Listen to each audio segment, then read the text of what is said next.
Hey everybody, today we're going to do another exercise video with some chair activities, but we're going to be seated and standing, so add it onto the other video.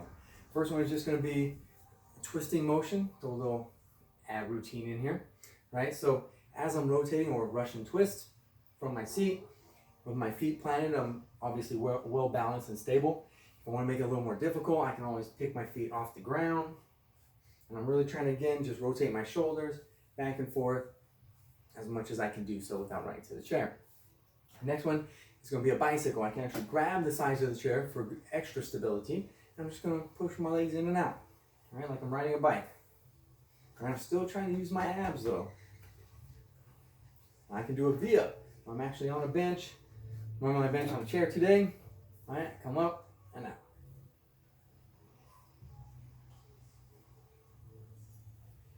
From there I can stand up, get my hands on the chair. Obviously if this chair the whole time and now could be up against the wall, be even more stable and safe, okay?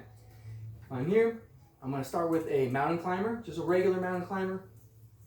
So my knees are just coming in between my arms, back and forth.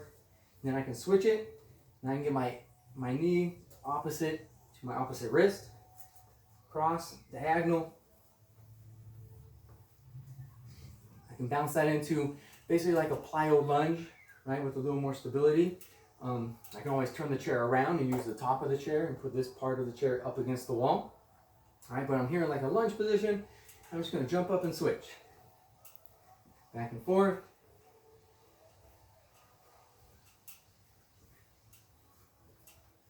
Now I can go into more of a glute position, right? I'm going to try to use my glutes and my hamstrings a little bit more right here. Really extension at the hip. So I come down, come back, squeeze them, pause at the top if I need to make it harder, right? I can bend my knee, bring it in farther, and then kick it back out. That usually makes my range of motion a little bit farther, but also changes my moment arm, or moment of inertia, MOI. All right, I can also take this into fire hydrant, all right? I can get more perpendicular or more parallel with the ground and throw out my knee. If I add a weight to my ankle, obviously like an ankle weight, it'll make it a lot more difficult to do. Okay, so kick that out. Now as a finisher, especially in class, at school, one of the things they do as a test is, I can't remember what it's called exactly, but you do it for 1 minute, pretty sure 1 minute, where it's a step up on a single leg for 1 minute straight and see how many times you can get it. All right, so you put it on the side of the chair and I'm gonna have my opposite hand like I'm gonna be running in the air, right? I come up. Now what I have to do is of course get this foot to be equal or higher than the foot that is planted on the chair. So in other words, you can't just come here like this. You gotta make sure that you fully extend the leg that is on the chair as your stabilizer, okay? So I'm here and I come up. All right, I'm just trying to get straight and I try to see how many I can do in a minute. If you go really hard, it will be very difficult at the end. You're probably gonna have to take a rest.